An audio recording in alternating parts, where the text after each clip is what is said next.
Okay, चलिएगा। Good, great of you, great of you, great. ये सारी चीजें हैं इसके अंदर, राइट? हम अग्री कर रहे हैं इस पॉइंट पर कि स्टेम सेल्स हैं। स्टेम सेल्स किस तरीके से काम कर रहे हैं?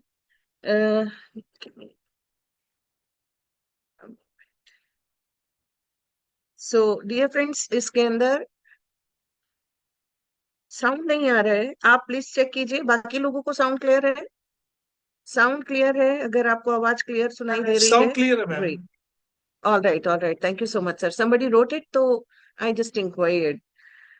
ग्रेट दोस्तों, तो ये सारी चीजें इसके अंदर प्रेजेंट हैं। यहाँ पर आपने सारे कंपोनेंट्स को तो आप लोगों को याद है। बार्ले ग्रास का मिसिंग था, बार्ले ग्रास भी लिख दिया गया है। चलिएगा, अब मुझे एक चीज और बताइए कि इनके अंदर पाए जाने वाले जितने भी हमने अभी तक कंपोनेंट्स देखे हैं, कुछ कॉमन टर्म्स होती हैं जो हम रोजाना इस्तेमाल कर रहे होते हैं। वो कौन सी कॉमन टर्म्स हैं, वो कौन सी कॉमन चीजें हैं जो इसमें पाई जाती हैं, जिसके बारे हम रोजाना बात करते हैं? मैं अपनी ही प्रेजेंटेशंस की बात कर रही हूँ। रात 9 बजे जो मैं प्रेजेंटेशंस लेती हूँ, उसमें मैं कुछ कॉमन टर्म्स यूज करती हूँ। हर बार स्लाइड आती है, हर बार स्लाइड आपके स्क्रीन पर होती है। ओके, रिजुवेनेशन प्रॉपर्टीज के बारे में बात करते हैं, ग्रेट। इसी तरीके से और बताइए, एंटीऑक्सीडेंट्स के बारे में बात करते हैं, आशु सिन्हा जी। बहुत सही। एंटीऑक्सीडेंट्स के बारे में बात करते हैं, फाइबर्स के बारे में बात करते हैं, सीताराम साहू जी। विटामिन डी, मनोरमा जी। ओके, सेल की ऊपर, सेल के ऊपर बात करते हैं, पवित्रा जी लिख रही हैं सेल के ऊपर बात करते हैं। ओके, पेन किलर्स के बारे में बात करते हैं, Aarti ji. Okay, pain killers के बारे में कब बात की गई? पता नहीं। Aarti, I am questionable, I am doubtful कि क्या लिखा आपने। इम्यूनिटी के बारे में बात करते हैं, परमिंदर जी बता रहे हैं। और किसके बारे में बात करते हैं? और थोड़ा सा सोचिए। कुछ ऐसी कॉमन टर्म्स है, रिप्लेस के बारे में, रिपेयर के बारे में, रीन्यू के बारे में। और कौन कौन सी ऐसी टर्म्स हैं? हेयर ग्रोथ के बारे में बात कर रहे होते हैं। ओके, रिपेयरिंग सेल्स के बारे में बात करते हैं, ग्रेट। रिजुवेनेशन के बारे में बात करते हैं, वाह। Diabetes, varicose, cellular, skin rejuvenation, amino acids. देखिए कितना वास्ट जा रहा है। Beauty, glowing skin, right? Okay, new cell creation. Okay, चलिएगा, अब मैं आपको ना यहाँ पर एक जनरल बात बताने जा रही हूँ। ये जो सेशन रहेगा, इसके मैं बेसिकली 3 छोटे छोटे हिस्से रखने वाली हूँ। पहले हिस्से के अंदर हम बात करने वाले हैं सिंपली कि जनरली आपने नोटिस किया होगा जब हम हर चीज में बोलते हैं oxidative stress and free radical formation, right? Oxidative stress, free radical formation, ये होते हैं दोनों टर्म्स, रोजाना बोले जाते हैं। हाँ है तो आप हैंड रेस कर सकते हैं, आप हैंड रेस करके बता सकते हैं। आप डिटॉक्सिफिकेशन के बारे में बताया आपने, राइट? हम लोग रोजाना बात कर रहे होते हैं कि किस तरीके से हमारी बॉडी के अंदर फ्री रेडिकल्स का प्रोडक्शन होता है, ऑक्सीडेटिव स्ट्रेस कॉज होती है, जिसकी वजह से हम बीमार पड़ते हैं। सबसे पहले रूट कॉज तो पता होना चाहिए ना आपको बीमारियों का। अगर हम आज की डेट में बीमार ज्यादा पड़ रहे हैं, जबकि फैसिलिटीज बढ़ गई हैं, अगर देखा जाए मेडिकल फैसिलिटीज पहले से कहीं ज्यादा हैं।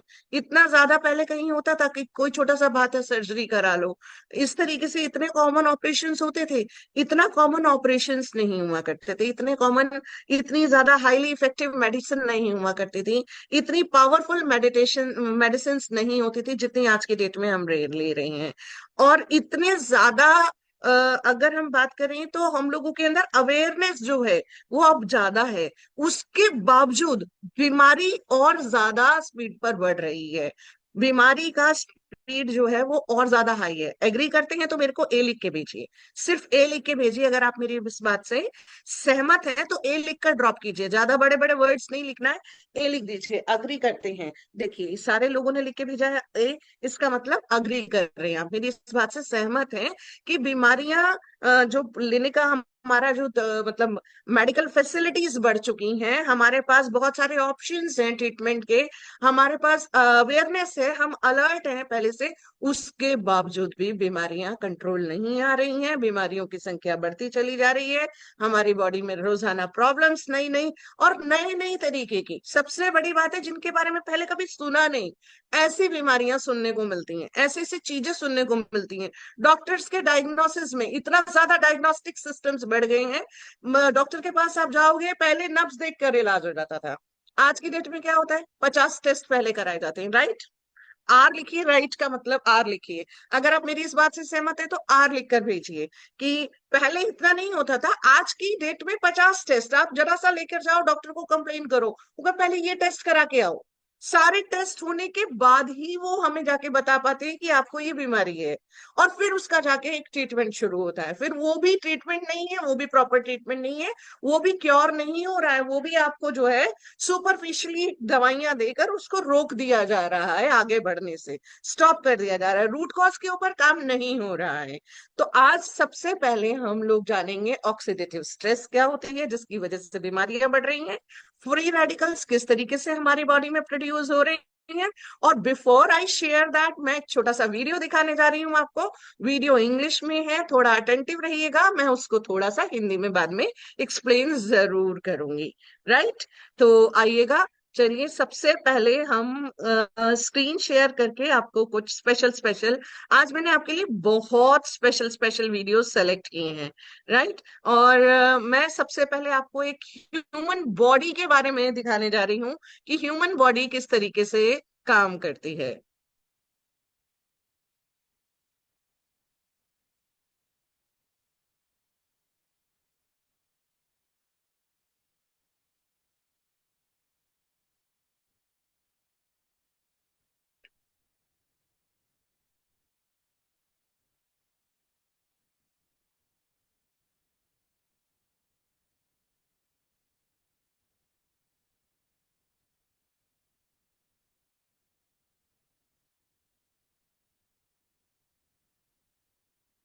रचना, शक्तिशाली मांसपेशियां, सहायक कंकाल, महत्वपूर्ण परिसंचरण प्रणाली और जटिल तंत्रिका नेटवर्क सभी मिलकर काम करते हैं।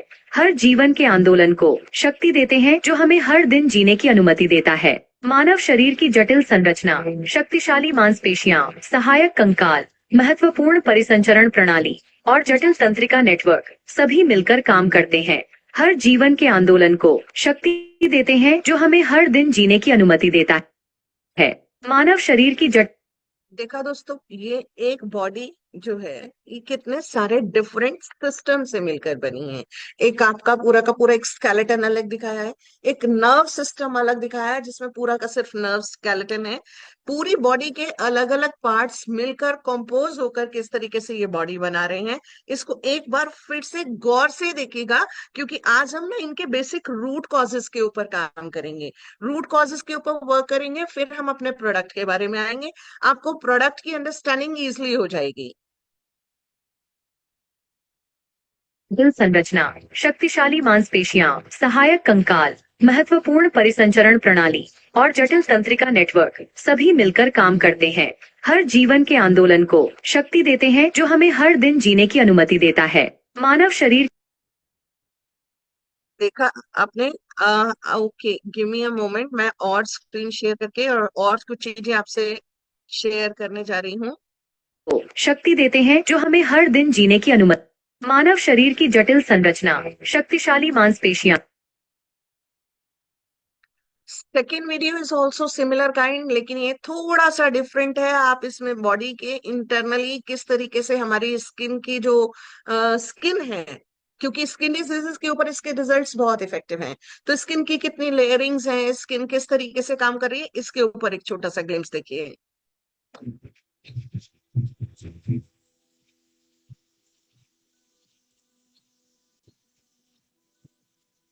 ये पूरा इंटरनल ऑर्गन्स हैं हमारे। ये इंटरनल ऑर्गन्स किस तरीके से काम कर रहे हैं, कहाँ कहाँ कौन सी चीजें फिटेड हैं, कैसे ये हमारी बॉडी के पूरे पूरे सिस्टम्स जो हैं, इनके ऊपर एक लेयर चढ़ा हुआ है स्किन का, और ये कितना प्रोटेक्टेड है, कितना इफेक्टिव है, एक ह्यूमन बॉडी कितनी कॉम्प्लेक्स मैकेनिज्म है, मशीनरी है, इस छोटे छोटे वीडियोस के माध्यम से हम वही समझने की कोशिश कर रहे हैं। आइएगा, अब मैं आपको दिखाने जा रही हूँ एक वीडियो जहां पर हम बात करेंगे ऑक्सीडेटिव स्ट्रेस, इन्फ्लामेशन यानी सूजन जो हमारी बॉडी पे आ जाती है, और फ्री रेडिकल्स के फॉर्मेशन का। फ्री रेडिकल्स की वजह से बहुत सारे डिजीजेस हमारी बॉडी में होती हैं। जितने भी आपका ये कैंसर है, हार्ट डिजीजेस हैं, आपका ब्रेन स्टॉर्म्स हैं, ब्लड से रिलेटेड प्रॉब्लम्स हैं, ये सारी की सारी प्रॉब्लम्स बॉडी में कॉज हो रही हैं आज की डेट में because of free radical formation और ऑक्सीडेटिव स्ट्रेस। क्या है ये ऑक्सीडेटिव स्ट्रेस, कैसे कॉज होती है, कैसे इसको हम एलिमिनेट कर पाएंगे, और क्यों हमारा प्रोडक्ट के अंदर जब हम बात करते हैं तो उस प्रोडक्ट में क्या ऐसा स्पेशल है, आप ही आंसर करेंगे। आज का जो ट्रेनिंग सेशन है ना, इसमें आंसरिंग आपके पास रहेगी। मैं सिर्फ आपको क्वेश्चंस क्वेश्चंस करूंगी, क्वेश्चंस के आंसर्स आपको खुद करने होंगे, तभी आपको आइडिया लगेगा कि कैसे हो रहा है। तो चलिएगा एक वीडियो देखते हैं जो बहुत इफेक्टिव है।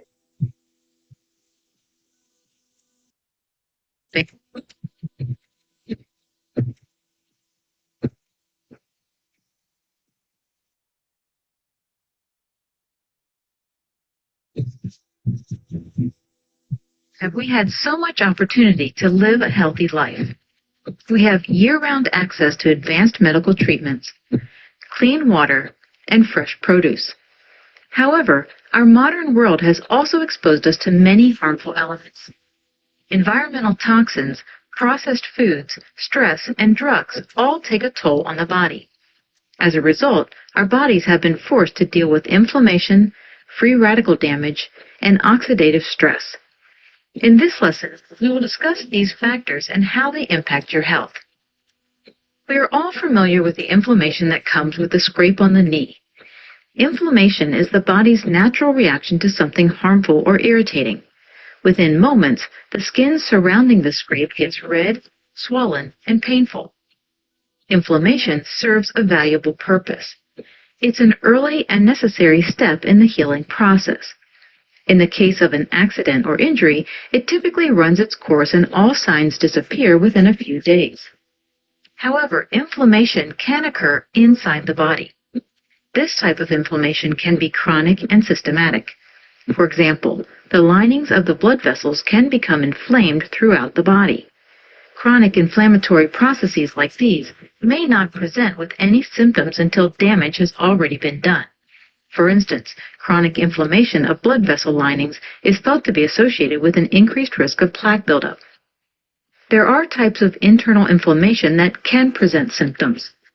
Ulcerative colitis and Crohn's disease are types of inflammatory bowel disease, which is often abbreviated to IBD. IBD is a chronic condition that is characterized by widespread inflammation of the digestive tract. Symptoms of IBD can be challenging to live with. They include abdominal pain and cramping, diarrhea, fever, and fatigue. IBD is an autoimmune disease, but its symptoms may be aggravated by a poor diet and stress. Many inflammation processes within the body are associated with an increase in the activity of free radicals. Free radicals are highly reactive molecules that are missing an electron.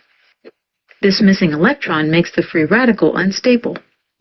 They long to be stable again and go crazy inside the body searching for a spare electron to grab onto. As they bounce around your body, they damage surrounding cells. The spare electron is usually stolen from another molecule. That molecule then steals from another. This creates a chain reaction of free radical damage. There are many factors that can increase the production of free radicals. These include smoking, certain medications, radiation, metabolic processes, food additives, and physical or emotional stress. Antioxidants are molecules that donate electrons to free radicals. This calms the free radicals down, preventing further damage. Antioxidants can be obtained from foods and include vitamins C and E, as well as other micronutrients.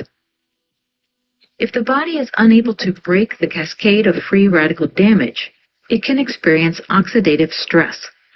Oxidative stress is defined as an imbalance between the production of free radicals and the available antioxidant defenses. It damages cell membranes, proteins, and DNA. In simpler terms, it's the collective damage sustained by the body due to the constant free radical activity. So if you think of free radicals as tornadoes, then oxidative stress would be the collective damage the town sustained from those tornado strikes. Let's review. In this lesson, we learned that friends, ये जो हमने अभी भी video देखा, इसमें ना दो तीन चीजें एक्सप्लेन की गई थी। सबसे पहले कि सूजन सूजन जो हम देखते हैं कि चोट लगती है, तो चोट लगने पर क्या होता है कि कभी भी कोई घुटने से दिखाया था वहां पर कि घुटने पर एक चोट लगी, वहां पर रैशेस पड़े, छिला, छिलने की वजह से बॉडी ने वहां उसके ऊपर एक लेयरिंग बनाई, रैशेस बनाए, उसके ऊपर एक प्रोटेक्टिव लेयरिंग बनी। प्रोटेक्टिव लेयरिंग के बाद वहां पर रेडनेस बढ़ गई, रेडनेस बढ़ने से धीरे धीरे वहां पर एक जो पूरा ब्लड आ रहा है, फ्लो होकर आ रहा है, ताकि वहां एक स्पेशल, कहते हैं कि जैसे एम्बुलेंस आती है ना, तो इसी तरीके से हमारी बॉडी के अंदर जो रेड ब्लड सेल्स हैं वो भाग कर आते हैं जहां भी कहीं चोट लगती है, और उसके ऊपर आकर काम करना शुरू करते हैं कि ताकि उसको ठीक किया जा सके। अब बॉडी ने अपना काम करना शुरू किया। गिव मी अ मोमेंट, में 1 मिनट बस दीजिएगा।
जब हमने सूजन देखा, तो सूजन सिर्फ एक्सटर्नल नहीं होती, सूजन इंटरनल भी होती है। हमारी ब्लड की जो वेसल्स हैं उसके ऊपर भी सूजन होती है, हमारे इंटरनल ऑर्गन्स के ऊपर भी सूजन आ जाती है। और ये सूजन किस लिए आती है? क्योंकि ये सूजन जो है ना, देखिए, दो चीजें जो मैं आपको बताने जा रही हूँ। ना तो बुखार कोई बीमारी होती है, और ना ही सूजन कोई बीमारी है। ना तो सूजन कोई बीमारी है, ना ही बुखार कोई बीमारी है। ये दोनों सिम्टम्स हैं किस चीज के? कि हमारी बॉडी का कोई ना कोई इंटरनल ऑर्गन, कोई ना कोई इंटरनल ऑर्गन जो हमारी बॉडी में, उसके ऊपर कोई ना कोई इम्पैक्ट आया हुआ है, यानी वो सफर कर रहा है, वो परेशान है, वो तकलीफ में है। कोई ऑर्गन अगर तकलीफ में है, तो उसका एक रिफ्लेक्शन के तौर पर, उसकी जो प्रॉब्लम के तौर पर वो बताता है कि बॉडी को कोई इंटरनल तकलीफ चल रही है, जो सूजन आ जाती है, और उसी की वजह से बुखार भी आता है। तो बुखार भी एक सिम्टम है। जब हमें बुखार आए तो ये समझना चाहिए कि इंटरनल या तो कोई ना कोई डाइजेस्टिव सिस्टम या रेस्पिरेटरी सिस्टम, आपने नोटिस किया होगा, गले से बुखार आ गया, ठंड से बुखार आ गया, गला पड़ गया, कानों में दर्द था, पेट खराब हुआ, बुखार हो गया, राइट, मलेरिया हुआ, कुछ हुआ, जहां कहीं भी हो रहा है, तो कोई ना कोई कारण है उसका। और वो जो कारण है पीछे, वो कारण क्या है? हमारी बॉडी के सिस्टम के अंदर कोई तकलीफ आई हुई है। तकलीफ आती है फ्री रेडिकल्स के फॉर्मेशन की वजह से।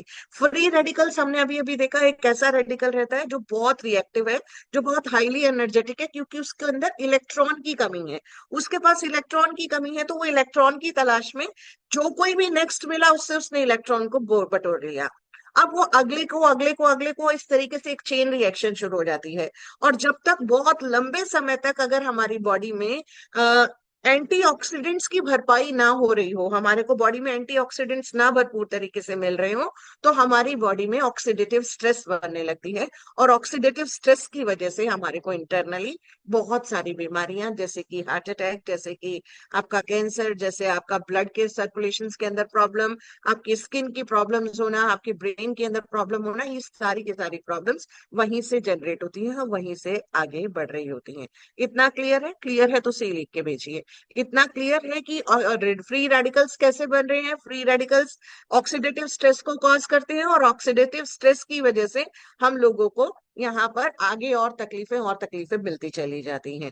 तो ये सारा एक के पीछे एक, कहते हैं ये रिएक्शन होता है, जैसे केमिस्ट्री के अंदर एक रिएक्शन होता था कि एक चीज की शुरुआत हुई, एक के बाद एक के बाद एक एक्टिविटीज होती चली गई। तो इसी तरीके से ये सारी की सारी एक्टिविटीज एक के बाद एक होती चली जा रही हैं, जो प्रॉब्लम में आ रही हैं। अब आपने अभी अभी देखा कि एंटीऑक्सीडेंट्स अगर हमें चाहिए तो वो हमें मिलते हैं फ्रेश फ्रूट से, वो मिलते हैं हमें वेजिटेबल से। कितने लोग यहाँ पर रॉ वेजिटेबल्स, कच्ची सब्जियां और कच्चे सलाद रेगुलर खाते हैं? अगर आप बिल्कुल रेगुलर खाते हैं तो आप मुझे आर लिख कर भेजिए। बिल्कुल रेगुलरली, अगर आपकी डाइट के अंदर बिल्कुल रेगुलरली, बिना किसी गैप के, बिना कुछ मिस किए, आपने भरपूर मात्रा में सलाद लेते हैं, कच्ची सब्जियां लेते हैं, तो आप आर लिखकर भेज सकते हैं। देखिए मैंने यहाँ देख रही हूँ, जिस स्पीड से हमारे बाकी सारे आंसर्स आ रहे थे उस अकॉर्डिंग आर नहीं आ रहा है। यानी यहाँ पर बहुत ही कम लोग ऐसे हैं जो इस चीज का खास ख्याल रख पा रहे होते हैं। रॉ वेजिटेबल्स हम लोग नहीं ले रहे होते हैं। जनरली हमारी जो टेस्ट बड्स है ना इंडियंस की, वो हाईली डेवलप्ड है। हमें मसालेदार सब्जियां चाहिए, हमें चटपटा, अगर सब्जी भी बनाना है तो उसको भी प्रॉपर तरीके से फ्राई कर कर बनाना है। फूड्स अगर हमें खाने हैं, और कितने लोग यहाँ पर जंक फूड्स खाते हैं? जंक फूड्स खाते हैं, जे लिखकर भेजिए। जंक फूड्स होते हैं आपके pizza, pasta, momos, right, fried items नहीं खाते हैं? Oh god, great of you. Junk foods खाते हैं तो जे लिखिए, नहीं तो एन लिख दीजिए, वाकई ठीक बात है। जे या एन, जंक फूड्स। अगर हम जंक फूड्स खा रहे हैं, अगर हम फ्राइड फ्रूट्स खा रहे हैं, हम अगर इस तरीके से ले रहे हैं, तो हमें लिखना है। सब खाते हैं, कोई भी कोई एक्सेप्ट करे या ना करे, लेकिन ये नो नो लिख तो रहे हैं सब लोग। लेकिन ऐसा बहुत बहुत रेयर रह गया है कि अगर हम पास्ता हो, बर्गर हो, पिज्जा हो, मोमोज हो, चाउमीन हो, नूडल्स हो, मैगी है आपके, और क्या क्या नाम लिया जाए, सारी चीजें, ये चिली पटाटोज, मोमोज, राइट, इस तरीके के फूड्स, फ्राइड फूड्स सब लोग खा रहे होते हैं। अब बेसिकली ये क्या कर रहे हैं हमारी बॉडी के अंदर जाकर? ये बॉडी के अंदर जाकर बॉडी को बीमारियां दे रहे हैं। क्योंकि बॉडी को क्या क्या चाहिए? हमारी बॉडी को चाहिए 5 एलिमेंट्स जो एक परफेक्ट डाइट के अंदर रहते हैं। वो है vitamin, minerals, proteins, fats and carbohydrates. Carbohydrates मैंने लास्ट में रखा, और जबकि हम खाते पता है क्या है? हम रिवर्स करते हैं। हम सबसे ज्यादा खाते हैं कार्बोहाइड्रेट्स, उसके बाद हम लेते हैं फैट्स। विटामिन और मिनरल जिसको मैंने सबसे पहले लिखा, वो विटामिन और मिनरल्स तो हमारी गिनती में नहीं आते, क्योंकि वो हमें लगता है कि ये बॉडी को ऑटोमेटिकली मिल जाएंगे। दोस्तों, हमारी बॉडी के अंदर ना तो विटामिन स्टोर होते हैं, ना मिनरल स्टोर होते हैं। विटामिन और मिनरल्स का स्टोरेज नहीं है। कोई कोई मिनरल, जैसे हमारे को आयरन की रिक्वायरमेंट रहती है, आयरन हमारी बॉडी के अंदर रहता है, आयरन के हमारे बॉडी के अंदर बफरिंग होती है, राइट। लेकिन कुछ ऐसे हैं जैसे मैग्नीज है, स्ट्रोंशियम है, जैसे हमारे को कैल्शियम की डिपोजिशन हमारी बॉडी में है। लेकिन हमारे के अंदर पूरे विटामिन या पूरे मिनरल्स, हम सोचे विटामिन सी आज हमने खा लिया तो हमारी एक हफ्ते की छुट्टी हो गई, नहीं हो पाएगा, नहीं हो पाएगा, सॉरी टू से, ऐसा नहीं होता है, राइट। अगर मैं अब पानी की बात कर लेती हूँ, क्योंकि पानी भी हमें अच्छा पानी मिल रहा है। देखिए, एक सबसे बड़ी बात है कि पहले हम जब पानी पिया करते थे, हमें उतना इफेक्टिव पानी, हम लोगों को क्लीनलीनेस के ऊपर, उसके ऊपर, हाइजीन के ऊपर आज हम ज्यादा ध्यान देते हैं। लेकिन हम ज्यादा जब ध्यान देने लगते हैं ना, तो भी हमारा प्रॉब्लम्स बढ़ रही होती हैं। तो वाइटामिन्स नहीं मिल रहे हैं, मिनरल्स नहीं मिल रहे हैं, हमारे रेगुलर फूड से तो बिल्कुल नहीं मिल रहे हैं। अच्छा, कितने लोगों ने ये बात को सुना है, an apple a day keeps doctor away? An apple a day keeps doctor away. आप लोगों ने सुना है तो यस लिखकर भेजिए, वाई लिखकर भेजिए, यस लिखकर भेजिए कि an apple a day keeps doctor away. Yes, ठीक है। लेकिन हम क्या खा रहे हैं? एप्पल हम खाते हैं नंबर 1। और अगर हम एप्पल्स की बात कर रहे हैं, तो मैं सिर्फ एप्पल्स में से कुछ ऐसे विटामिन की बात बता सकती हूँ, कुछ ऐसे फ्लेवोनॉइड्स अगर हम बात करें, राइट, हम फ्लेवोनॉइड्स की बात करते हैं, लेकिन हमें फ्लेवोनॉइड्स के बारे में जानकारी नहीं है। मैं मेडिकल टर्म्स पर नहीं जाऊंगी, लेकिन इतना जरूर बताऊंगी कि एप्पल के अंदर 5 ऐसे प्रकार के तत्व पाए जाते हैं जो हमारी बॉडी में से फ्री रेडिकल्स को बनने की प्रोसेस को कम करते हैं, नंबर 1। नंबर 2, जब फ्री रेडिकल्स कम बनेंगे तो फ्री रेडिकल्स नहीं बनेंगे, तो फ्री रेडिकल्स हमारे को ऑक्सीडेटिव स्ट्रेस की ओर नहीं बढ़ पाएंगे। फ्री रेडिकल्स के बढ़ने की सबसे बड़ा समस्याएं मैं आपको बता देती हूँ किन किन कारणों से बनते हैं। वो बनते हैं हमारी बॉडी में, नंबर 1, स्मोकिंग। जो लोग स्मोकिंग कर रहे हैं उनकी बॉडी में फ्री रेडिकल्स ज्यादा बनते हैं, और या फिर वो स्मोकिंग वाले एनवायरनमेंट में रहते हैं। जरूरी नहीं है कि हम एक्टिव स्मोकर हैं तभी हम स्मोकर हैं। अगर हम किसी ऐसे पर्सन के साथ रहते हैं जो दिन भर में 4-5 बीड़ी सिगरेट पी लेता है 5-7 तो कॉमन है आज की डेट में, तो उनके साथ रहने पर एक आध आपके अंदर भी जा ही रही है ऑटोमेटिकली। दिल्ली एनसीआर में है, आप मेट्रोपॉलिटन सिटीज में है, तो आप भूल जाइए। पॉल्यूशन आपके सराउंडिंग्स में इतना भरा पड़ा है कि आपकी लंग्स ऑटोमेटिकली वो सारी चीजें ले रही हैं। तो ये सारे कॉजेस हमारे जो स्मोकिंग हुआ, हमारे को जो एयर पॉल्यूशन की वजह से हो रहा है, हमारा अल्ट्रा वायलेट रेडिएशन, अब हम इसको हम नहीं रोक सकते, क्योंकि सनलाइट में हम अपने आप को निकलने से रोक नहीं सकते। और अल्ट्रा वायलेट रेडिएशन के प्रोटेक्शन लेयर जो है वो खत्म होती जा रही है, तो अल्ट्रा वायलेट रेडिएशन ज्यादा आ रही है। अगर मैं आपसे स्किन केयर के बारे में बात करूं, कितने लोग यहाँ पर ऐसे हैं जो बिना सनस्क्रीन लगाए घर से बाहर नहीं निकलते हैं? ऐसा नहीं होता, राइट? सनस्क्रीन हम लोग नहीं लगा रहे होते, तो ऐसे केस में क्या हो रहा है, हमारी बॉडी जो है, हमारी स्किन जो है, वो फुल एक्सपोज्ड हो जाती है अल्ट्रावायलेट रेडिएशन से, जिसकी वजह से काम प्रॉब्लम में आते हैं। तो अब इनका सोल्यूशन क्या है? सोल्यूशन लिख के भेजिए मुझे। इस सब समस्याओं का समाधान है क्या? राइट? इन सब समस्याओं का समाधान आपके अकॉर्डिंग क्या है? समाधान, समाधान लिखकर भेजिए। आप मुझे आंसर लिख के भेजिए, इन सब प्रॉब्लम्स का सोल्यूशन क्या है? रीना जी लिख रही हैं cure cell. Great, great, okay. N Y मैं नहीं समझ पाई, नहीं समझ पाई एन वाई। सैयद जी, आप, साजिद जी दोबारा लिख के भेजिए। विपिन जी लिख रहे हैं क्योर सेल है। देवेंद्र जी लिख रहे हैं cure cell, cure cell. Okay, cure cell इसका सबका समाधान है, राइट? समाधान केवल क्योर सेल है, न्यूट्रिशन है, क्योर सेल है और न्यूट्रिशन है। Great. Cure cell, new young, nutrition, ये सारे हमारे आंसर्स आने शुरू हो गए हैं। न्यू यंग तो क्या, न्यू यंग का क्योर सेल इसका समाधान है, डेफिनेटली है। क्योर सेल क्यों समाधान है? क्योंकि इसके अंदर एक ऐसा एलिमेंट है, एक ऐसा तत्व मौजूद है जो बेहद इफेक्टिव है। बताइए कौन सा तत्व, हमारा जो क्योर सेल है इसके अंदर ऐसी कौन सी चीज पाई जाती है जो सबसे ज्यादा इफेक्टिव है, सबसे ज्यादा इफेक्टिव है, राइट? क्योर सेल में क्या है ऐसा? ओके, प्रवीण जी लिख रहे हैं प्रिकॉशन, प्रिकॉशन नहीं समझ में आया। Apple stem cell, green apple, cure cell, stem cell, apple stem cell, right? Cure cell के अंदर जो पाया जाता है सर, फ्रेंड्स, वो है stem cell, right? Stem cell, stem cell की वजह से ये प्रोडक्ट सबसे कामयाब, सबसे शानदार, सबसे बेहतरीन है। ओमेगा 369 पवित्रा जी और जगह भी मिलेगा, लेकिन स्टेम सेल आपको नहीं मिलेगा। पवित्रा जी सबसे ज्यादा बेहतरीन है वो स्टेम सेल है, right? Okay, it mimics human stem cells. Mimics, Ranveer ji लिख रहे हैं मिमिक, मिमिक नहीं sir, it gets converted, it's properly converted, it's just not the mimicry, it's basically effective, very effectively. तो green apple, apple stem cell, apple stem cell. चलिएगा, stem cell क्या है? कितने लोगों को पता है स्टेम सेल क्या है? Extra oxygen inlet, no, right? Okay लिख रहे हैं यस। मुझे बताइए कितने लोगों को यहाँ पर पता है? जितने लोग यहाँ पर मौजूद है, मैं एक बार सबके एक बार हैंड्स डाउन कर रही हूँ। और अब मुझे बताइए आप लोग कि कितने लोगों को यहाँ पर इस बात का पता है कि जो स्टेम सेल है वो क्या है? स्टेम सेल क्या है?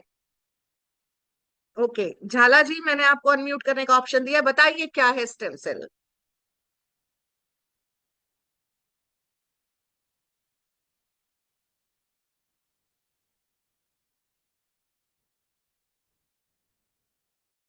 नहीं बताना चाहते? ओके, नरेंद्र जी लिख रहे हैं stem cells are unique cells in the body with the remarkable ability to develop into various specialized cell types as muscle cells, brain cells, blood cells, okay, देखिए, great great Narendra ji, perfect answer, perfect answer Narendra ji का answer. Okay, powerful cell regenerate our cells. चलिए, मैं आपको बता देती हूँ stem cell क्या है। अगर ओरिजिनल एक शब्द में बताऊं आपको, तो स्टेम सेल एक ऐसा सेल है जिसके पास ना तो कोई स्पेशल फंक्शन, कोई फंक्शन स्पेशल नहीं है, और ना ही कोई स्पेशल स्ट्रक्चर है। ना तो उसका कोई अपना रूप रंग है, ना आकृति है, ना रूप रंग है, ना आकृति है, ना ही उसका कोई स्पेसिफिक काम है। भाई ये क्या बात हुई, ये कौन से शब्द हुए स्टेम सेल को डिफाइन करने के, कि जिसके पास ना तो अपना रूप रंग है, ना अपनी आकृति है, ना अपनी कोई संरचना है, ना ही उसके अपना कोई स्पेसिफिक फंक्शन है। फिर ये स्टेम सेल इतना पावरफुल कैसे हो सकता है?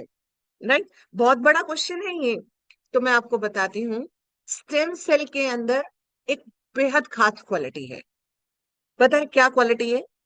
वो जिस ऑर्गन के पास जाएगा, जिस ऑर्गन के, वो उस ऑर्गन के सेल्स को अडॉप्ट कर लेगा, वो उसके जैसा बन जाएगा। अगर हमारे हार्ट को प्रॉब्लम है तो वो कार्डियक सेल्स में डेवलप हो जाएगा।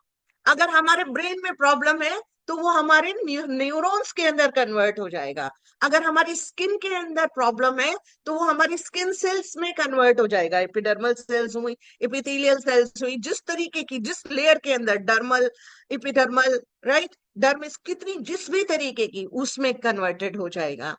अगर आपकी किडनी में प्रॉब्लम है तो वो किडनी के सेल्स का रूप रंग धारण कर लेगा। तो स्टेम सेल्स वो सेल्स हैं जिनकी अपनी कोई क्वालिटी ना होते हुए भी वो सारी बॉडी की सेल्स को बनाते हैं, जनरेट करते हैं, और उसी की तरीके का स्ट्रक्चरिंग ले लेते हैं। अग्री कर रहे हैं इस बात से? सहमत है? समझ में आ रहा है? समझ में आ रहा है तो मैं आगे बताती हूँ। समझ में आता है तो और अग्री करें, एक बार बताएं मुझे कि समझ में आ रहा है। यस नो, यस नो कुछ भी लिखकर भेज सकते हैं। तो स्टेम सेल्स का कोई अपना स्पेसिफिक टाइप नहीं है, स्ट्रक्चर नहीं है, फंक्शन नहीं है। जिस तरीके की बॉडी में छोड़ोगे वहां पर हो जाएगा।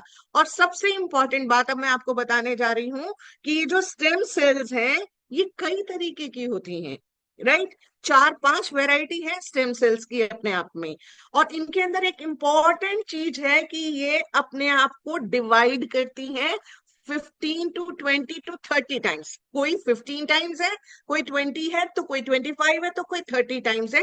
बिल्कुल सेम स्ट्रक्चर में, सेम कॉम्पोजिशन में, सेम स्टेम सेल में, और सेम तरीके की सेल्स में ये अपने आप को कन्वर्ट करते हैं, डिवाइड करते हैं। डिवाइड करने के बाद भी इनकी जो एफिशिएंसी है, इनकी जो कैपेसिटी है, इनकी जो फंक्शनैलिटी है, इनका जो ओरिजिनलिटी है, वो एज इट इज त्यों की त्यों रहती है। राइट, ये डिवाइड होते रहते हैं, डिवाइड होते रहते हैं। राइट, मल्टीप्लाई हो रहे हैं, डिवाइड होकर ही इनका जो प्रोसेस है वो डिवीजन के थ्रू ही मल्टीप्लीकेशन का प्रोसेस है। They are getting multiplied by dividing themselves. The body cells जो होती हैं हमारी, वो दो तरीके की डिवीजन होते हैं हमारी बॉडी के अंदर। एक होता है आपका मायोसिस, एक माइटोसिस। राइट, अगर आप साइंस बैकग्राउंड से हैं तो आपने मियोसिस माइटोसिस के बारे में पढ़ा होगा। तो meiosis and mitosis are the two processes, और ये अपने आप को डिवाइड करते हैं, लेकिन डिवाइड होने के बाद ये same same structure, same capacity, same सब चीज के ऊपर 30 टाइम्स तक डिवाइड कर लेते हैं, और सेम तरीके की प्रोसेसेस इनके अंदर चलती रहती हैं। अब इसके अंदर सबसे बड़ी पता है क्या है? ये जिस प्रोसेस में, जिसमें ये ढलते हैं, इस प्रोसेस को कहते हैं लीनिएज।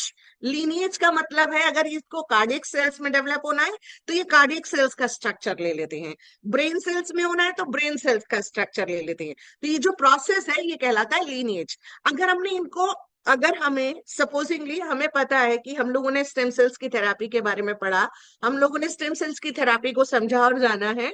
मैं एप्पल स्टेम सेल पर बाद में आती हूँ, पहले मैं अभी स्टेम सेल्स के बारे में जनरल बात कर रही हूँ। तो स्टेम सेल्स की जो हमारी डायरेक्शंस होती हैं, कि जो स्टेम सेल से डिवीजन किए जाते हैं, अब इसमें होता क्या है कि आपने जितनी बार डिवाइड होने से पहले उसको ले रखा है, यानी आपने बिल्कुल ओरिजिनल एक सेल लिया और उसको उठाकर इंजेक्ट कर दिया, सीधा ही उसकी लीनिएज दे दी, तो वो वहां एक बार स्टेम सेल कन्वर्ट हो गई तो वो दोबारा स्टेम सेल में कन्वर्ट नहीं होगा, अनटिल अनलेस वो एक बहुत रिग्रेस प्रोसेस है, वो आर्टिफिशियली कल्चर किया जाता है। लेकिन ऐसा नहीं हो सकता, वो अपना कार्डियक में डेवलप हो गया तो कार्डियक सेल बन गई, ब्रेन में चला गया तो ब्रेन सेल बन गई।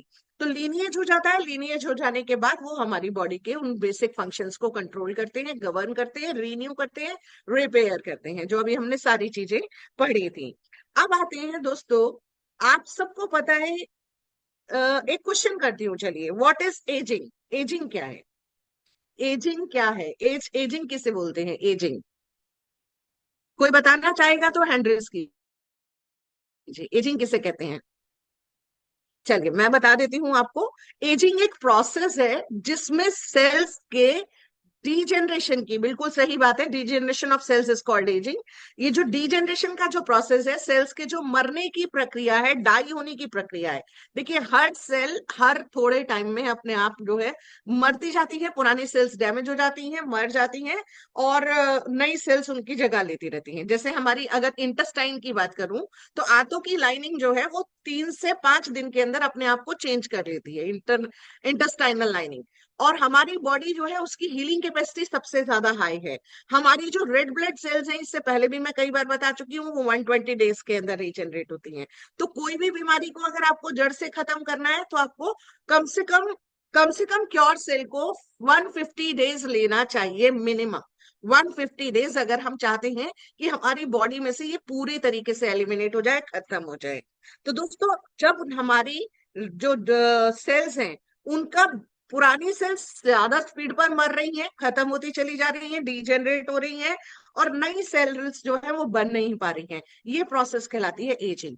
एजिंग का ये जरूरी नहीं है कि वो एज जैसे जैसे बढ़ेगी हमारी, तभी वो एजिंग बढ़ेगी। अगर हम देखें कि एक जनरल ह्यूमन बॉडी, अगर हम ह्यूमन बॉडी की बात करें, ह्यूमंस की बात करें, तो नॉर्मल एज जो है वो 80 साल है। तो हम कहते हैं कि 60 के बाद बुढ़ापा आ गया। कई लोग 50 के बाद अशक्त महसूस करते हैं, कई लोग 45 के बाद अशक्त महसूस करते हैं। और अब यंग जनरेशन जो है वो तो अभी 35-40 की एज में भी उनके पास वो कैपेसिटी, वो अंडरस्टैंड, वो स्टेमिना बचा ही नहीं है कि वो अपने आप को एक्टिवेट रख सके। अग्री कर रहे हैं मेरे साथ? इस बात से सहमत है ना, कि जो हम कहते तो हैं कि हमारी जो नई जनरेशन है, इनके अंदर दमखम कहाँ है ना? दमखम नहीं बचा, इनके अंदर स्टेमिना नहीं है। एक्चुअल में क्या है कि उनकी बॉडी के अंदर एजिंग की प्रक्रिया तेजी से हो रही है। और इसीलिए आज की डेट में लोग सप्लीमेंट्स की डायरेक्शन में बढ़ रहे हैं। लोग वाइटामिन की गोलियां खा रहे होते हैं, मल्टीविटामिन ले रहे हैं, लोग प्रोटीन ले रहे हैं। अच्छा, एक्चुअली क्या है, सबसे इंपॉर्टेंट चीज क्या है कि हम ना बिना सोचे समझे लेना शुरू कर देते हैं। ये सबसे बड़ी बात है, एक दूसरे के इन्फ्लुएंस में आकर लेना शुरू कर देते हैं। कई लोग ने, अभी मैंने आज, हम लोग एक और अपनी इस पूरी मीटिंग में जब हम बात करते हैं, तो हम कोलेजन प्रोडक्शन के ऊपर बात करते हैं। आज की मीटिंग में मैं कोलेजन के ऊपर बात नहीं करूंगी, लेकिन कोलेजन एक बहुत इंपॉर्टेंट टॉपिक है, जिसकी वजह से बहुत सारी चीजें डेवलप भी हो रही हैं, उसका रेजोल्यूशन भी है, उनका समाधान भी, और प्रॉब्लम्स भी कॉज हो रही हैं। लेकिन आज हम कोलेजन पर बात नहीं करेंगे। हम अभी बात कर रहे थे एजिंग के ऊपर, वापस आते हैं। एजिंग के अंदर क्या है, एजिंग दिमाग की भी होती है। दिमाग के अंदर जो फैट का इकट्ठा होना, अब लोग कहते हैं दिमाग में फैट कहाँ से जाएगा? दिमाग में फैट जो है वो व्हाइट मैटर के रूप में डिपॉजिट होता है। हमारे जो दिमाग की सेल्स हैं, उनके अंदर दो हिस्से होते हैं, white matter and grey matter. White matter and grey matter, इसीलिए आप लोगों ने देखा होगा, जो पुराने लोग जो बूढ़े हो जाते हैं, उनके अंदर याददाश्त कम हो रही है, क्योंकि व्हाइट मैटर का प्रेजेंस बढ़ गया है। और जहां जहां फैट्स बढ़ेंगे, वहां वहां पर जो दूसरा ओरिजिनल मैटर है, जैसे ब्रेन है तो ब्रेन में ग्रे मैटर कम हो गया। हमारी बॉडी है, किडनी के अंदर फंक्शनैलिटी खत्म हो गई। हार्ट है, हार्ट के अंदर भी हमारे जो जमा हो जाते हैं फैट्स, जिसकी वजह से हार्ट अटैक्स वगैरह होते हैं। तो ये जो मैटर का डिपोजिशन हो रहा है, स्टेम सेल्स इस मैटर के डिपोजिशन को कम करती है, और स्टेम सेल्स उनके अंदर से वो लेयरिंग को हटाने में, उसको फिल्टर करने में हेल्प करती है। इसीलिए स्टेम सेल्स रिजुविनेशन का काम करती है, रिवाइव करती है, रीन्यू करती है। देखिए हमने 2-3 चीजें स्टेम सेल्स के बारे में पढ़ी हैं। स्टेम सेल्स हमारी बॉडी को रिपेयर करेगी, रीन्यू करेगी, और नई सेल्स जो होंगी, वो जो बन रही होंगी, वो हाईली इफेक्टिव सेल्स बन रही होती हैं। अग्री करते हैं मेरे साथ? वीडियोस ऑन कर सकते हैं आप लोग। आप लोगों ने आज वीडियोस ऑन नहीं कर रखे हैं, मैं देख पा रही हूँ कि बहुत ही कम लोग आज तो वीडियोस ऑन करके बैठे हैं, शायद क्या कहा जा सकता है, राइट? आपकी स्माइल्स मिस कर रही हूं मैं। तो दोस्तों हम लोग यहाँ पर स्टडी, देखिए अभी तो अच्छा लग रहा है, अभी तो अच्छा लग रहा है कि हम किसी से बात कर रहे हैं, राइट? अभी तक मुझे लग रहा था कि शायद मैं अकेले ही अकेले बोले चले जा रही हूँ, जैसे रूटीन मीटिंग में तो मैं भी अपना वीडियो ऑफ करने वाली थी। रूटीन मीटिंग होती है तो रूटीन मीटिंग में मैं भी तो ऐसे ही करती हूँ ना, रोजाना आती हूँ, रोजाना वही सेम मीटिंग्स, वही सेम तरीका, वही सेम पूरा का पूरा प्रोसेस। चलिए दोस्तों, हम लोग अब स्टेम सेल से रिलेटेड एक वीडियो देखने जा रहे हैं। We are going to watch one video जिसमें स्टेम सेल्स किस तरीके से काम करेंगे। ये जो हम लोग रूटीन में करते हैं ये वैसा वाला वीडियो नहीं है।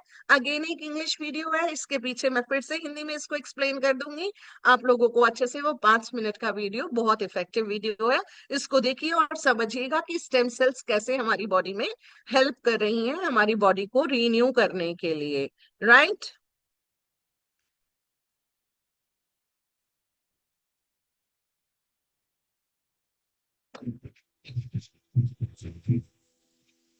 मानव शरीर की जटिल संरचना, शक्तिशाली मांसपेशियां, सहायक कंकाल, महत्वपूर्ण परिसंचरण प्रणाली और जटिल तंत्रिका नेटवर्क सभी मिलकर काम करते हैं। You are हर an जीवन के organized mass आंदोलन of को 30 शक्ति trillion देते हैं, जो cells, हमें हर but दिन these जीने cells की are in अनुमति constant देता है। flux. मानव शरीर की Nearly 330 million new cells replace old cells in your body every day.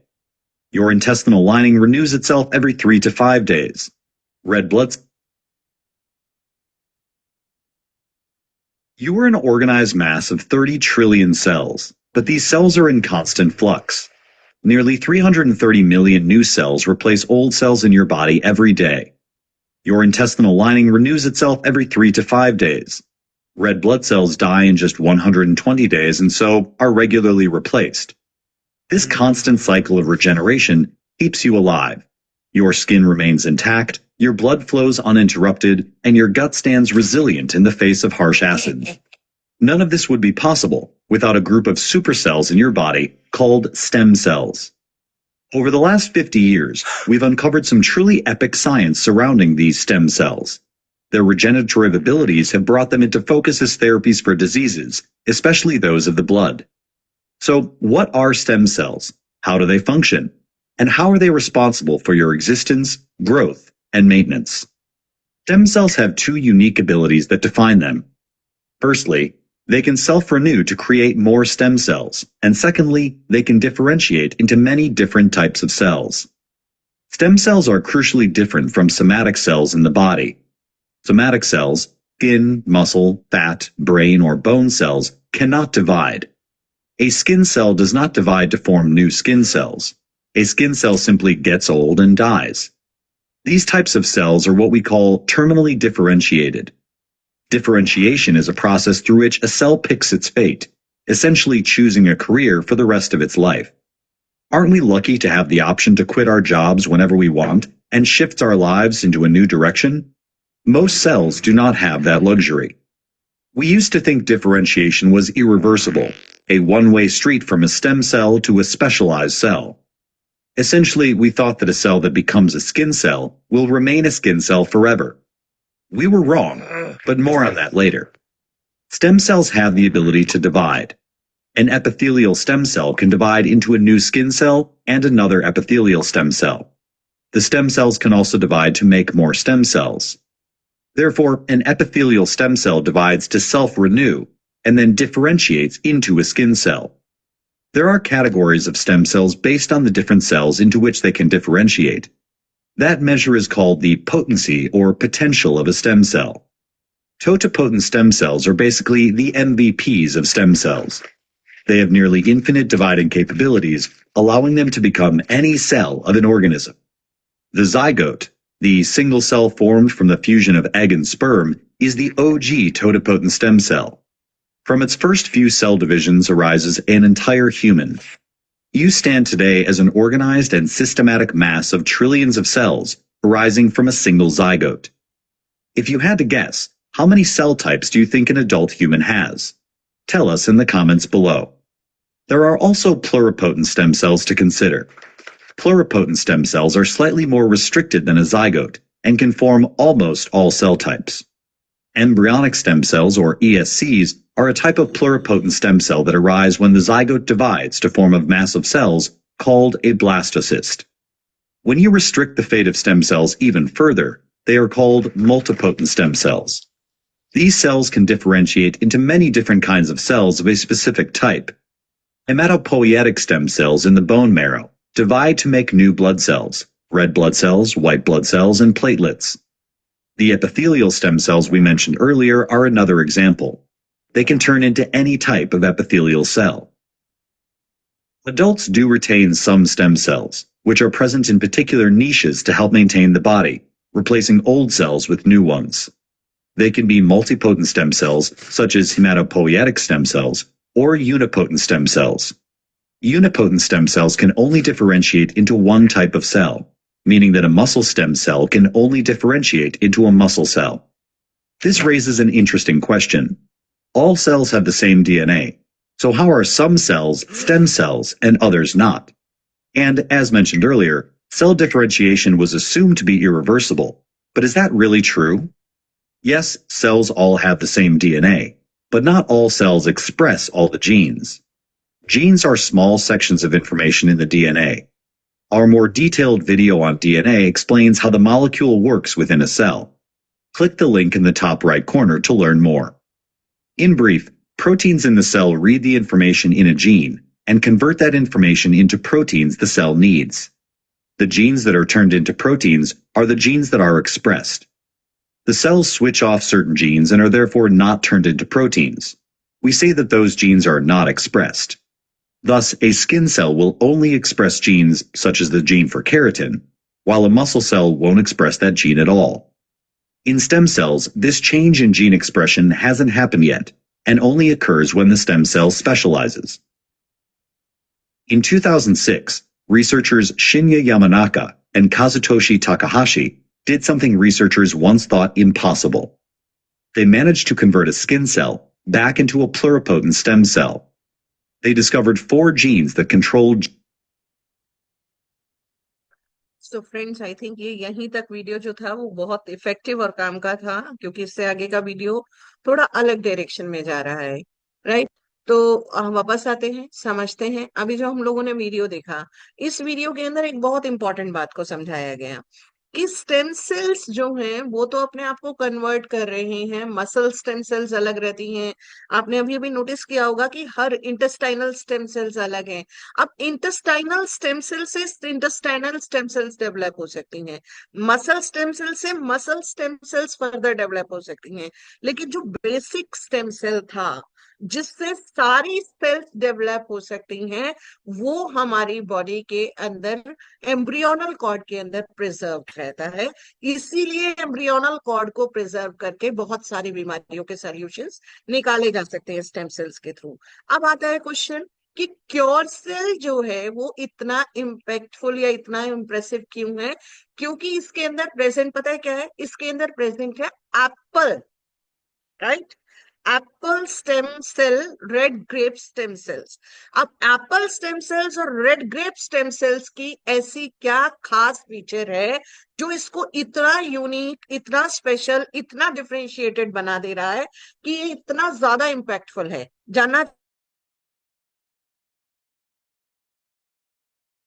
Speciality है जो कि इतना डिफरेंशिएटेड है कि ये हमारी बॉडी में पाए जाने वाले जो नेचुरल एम्ब्रियोनिकल कॉर्ड के अंदर स्टेम सेल्स हैं उससे भी ज्यादा इम्पैक्टफुल है, क्योंकि ये हमारी बॉडी में हर तरीके की सेल ग्रोथ को बना सकता है, रिन्यू कर सकता है, रिवाइव कर सकता है, रिपेयर कर सकता है, ऑर्गेनाइज कर सकता है। तो दोस्तों, इसके लिए मैं आपको बताना चाहती हूँ एक नॉर्मल एप्पल और एक जो अपना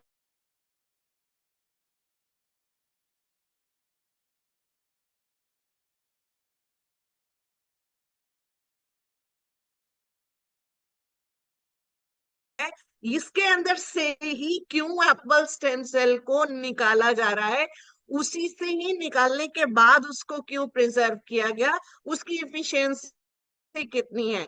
अगर आपको एक स्लाइड के माध्यम से मैं इसकी एफिशिएंसी बताऊं तो मैं अब आपके सामने एक स्लाइड रखने जा रही हूं, and this slide will conclude कि ये जो हमारा क्योर सेल है वो इतना स्पेशल क्यों है, राइट? आपको एक आंसर मिलने वाला है कि क्योर सेल जो है वो इतना पावरफुल क्यों है।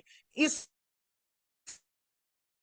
इसका कारण है, ये आपके सामने एक रिसर्च बेस्ड स्लाइड है। जितनी भी मैंने आपको वीडियोस दिखाई हैं, ये सारी की सारी डॉक्टर्स की सारी वीडियोस जो हैं, ये बिल्कुल ऑथेंटिक वीडियोस हैं और ये बहुत पावरफुल वीडियोस हैं।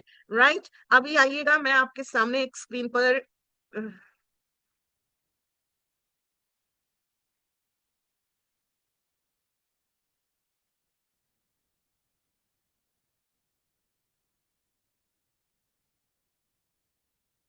Give me a moment.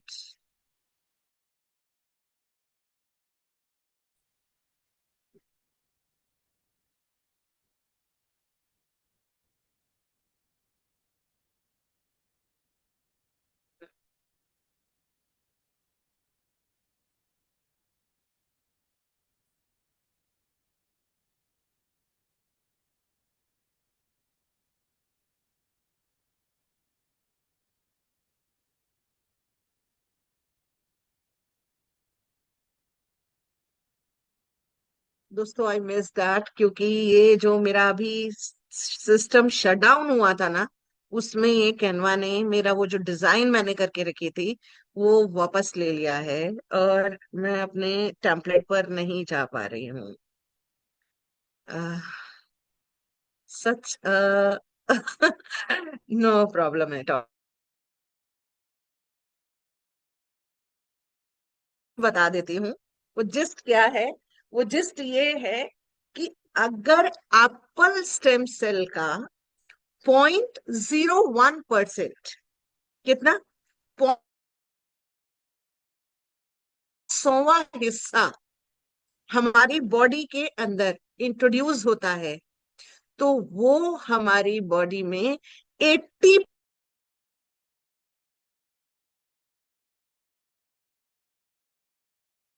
करता है, जो हमारी बॉडी के अंदर स्टेम सेल्स के बनने की प्रोसेस को करता है। तो कैन यू अंडरस्टैंड कि अगर सिर्फ 0.1% एप्पल स्टेम सेल हमारी बॉडी के अंदर इंट्रोड्यूस कर दिया जाए, छोड़ दिया जाए, सिर्फ 0.01, यानी एप्पल स्टेम सेल का 1/100वां हिस्सा, और वो 60% तक हमारी बॉडी के फंक्शंस को एक्सेलरेट कर देगा। तो सोच के देखिएगा, जो हमारा क्योर सेल है, इसका तो मेन,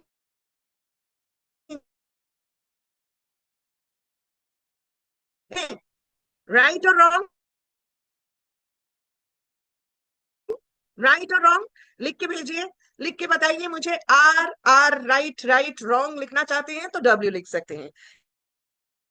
चाहिए, I just want to know कि यस ये ट्रू है नहीं है। हमारी जो क्योर सेल है वो तो बना ही एप्पल स्टेम सेल से। मैं आपको ये सारे वीडियोस के लिंक शेयर कर दूंगी। चाहते हैं ऑथेंटिसिटी ऑफ इंफॉर्मेशन को चेक करना चाहते हैं, अगर आप इस पूरी इंफॉर्मेशन को खुद से एक्सेस करके खुद से अपनी किसी चीज को रिसर्च में लाना चाहते हैं, डेवलप करना चाहते हैं, तो I will share these things with you. But my dear friends, this is absolutely right कि जो क्योर सेल है, इसके अंदर जो एप्पल स्टेम सेल है, वो हमारी बॉडी के अंदर 200 से ज्यादा बीमारियों को कंट्रोल करने के लिए सिर्फ लास्ट के 2 मिनट्स 3 मिनट्स आपसे और लेना चाहूंगी, क्योंकि मैं बताना चाहती हूँ एक और टर्म को, और इस टर्म का नाम है fortification, fortified, loaded, fully loaded, overloaded जिसे कह सकते हैं, एक्स्ट्रा लोडेड कहते हैं। जब आप चीज वो खाते हैं ना, पिज्जा, कितने लोगों को जब पिज्जा खाने जाते हैं तो एक्स्ट्रा चीजी पिज्जा ऑर्डर करना पसंद है, लोडेड विद एक्स्ट्रा चीज, ऊपर से एक्स्ट्रा एक्स्ट्रा चीज लगाकर, टॉपिंग्स लगाकर।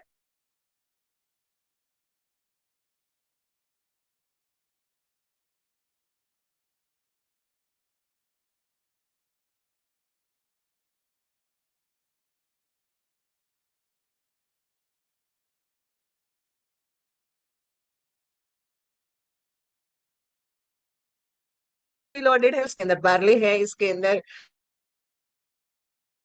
ये सारे देखिए, जब हम एक एक पीपीटी के हम स्लाइड्स के थ्रू चलते हैं, तुम पर सेंसर रोल देखोगे, ऑक्सीडेटिव स्ट्रेस, अल्ट्रावायलेट रेडिएशन से प्रोटेक्शन, और आपको वो आपको एंटी एजिंग प्रॉपर्टीज रखता है, राइट। जहां आएगा एंटी एजिंग आएगा, जहां आप स्लाइड पर देखोगे एंटी ऑक्सीडेटिव प्रॉपर्टीज आएगा, फ्री रेडिकल के प्रोटेक्शन को आएगा, और साथ में आएगा इसके विटामिन सी है, विटामिन ई है, विटामिन ए है, विटामिन बी है, कैरोटेनॉइड्स हैं, पॉलीफेनॉल्स हैं, फ्लेवोनॉइड्स हैं, यही सारी चीजें हैं।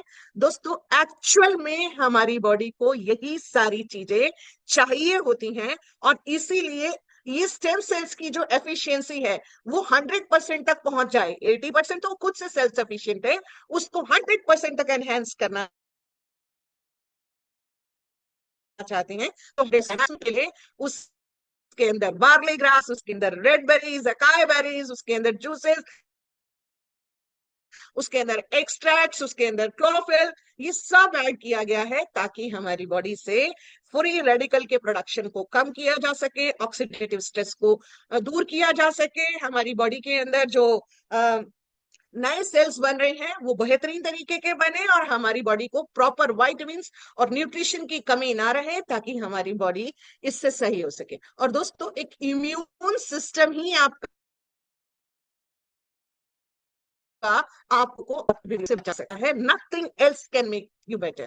कोई और चीज आपको अच्छा कर ही नहीं सकती। डॉक्टर के द्वारा दी जाने वाली सारी बीमारियां, सिर्फ वो सारी दवाइयां बीमारियों के जो सिम्टम्स होती है ना उनको सप्रेस करने के काम आती हैं, उनको रोक रही होती हैं, उनको प्रिवेंट कर रही होती हैं, उनको एलिमिनेट नहीं करती। एलिमिनेशन आपने सुना होगा कि वो हमारा इम्यून सिस्टम ही कर रहा होता है। और मैं हमेशा से कहती हूँ कि humans are high qualities of animals, वो एनिमल्स की हायर कैटेगरीज हैं। तो दोस्तों यहाँ पर इम्यून सिस्टम को स्ट्रेंथन करने के लिए fully fortified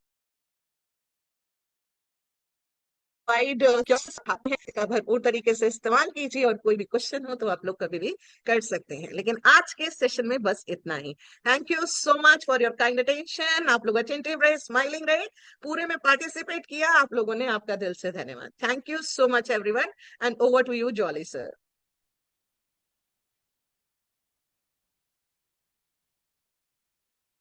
jolly sir, thank are you, you there? Thank you ma'am, thank you, बहुत बहुत धन्यवाद। मैं बहुत ही, देखिए, बहुत क्रिटिकल जगह में खड़ा हूँ और पूरी मीटिंग मैंने सुनी है, खाली प्रोडक्ट देख रहा था और चीजें समझ रहा था। मैम ये मीटिंग मुझे लगता है कि काफी लोगों को इसका बेनिफिट मिलेगा, और आने वाले टाइम में इसका बहुत ज्यादा बेनिफिट लोग उठा सकते हैं।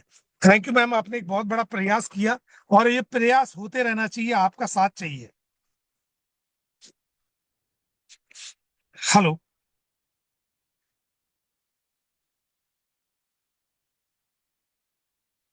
Yes sir, your voice is clear.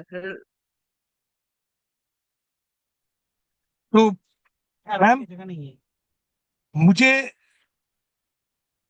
एक चीज से बहुत अच्छी लगी इसके अंदर, कि आपने सिर्फ प्रोडक्ट नहीं बताया, ये बीमारी होती कैसे है, कैसे इसके अंदर इतने सारी प्रॉब्लम्स आ जाती है मानव शरीर में, ये जो चीजें बताई है ना, ये इसका फायदा बहुत लंबा जाने वाला है।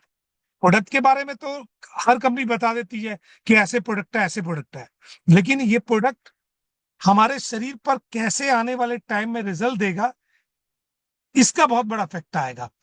इसके लिए आपका बहुत बहुत धन्यवाद, कोटि कोटि नमन आपको।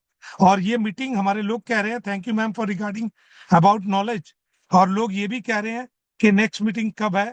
तो ये सिलसिला हमारा चलता रहेगा, और क्या सिलसिला चलता रहेगा दोस्तों?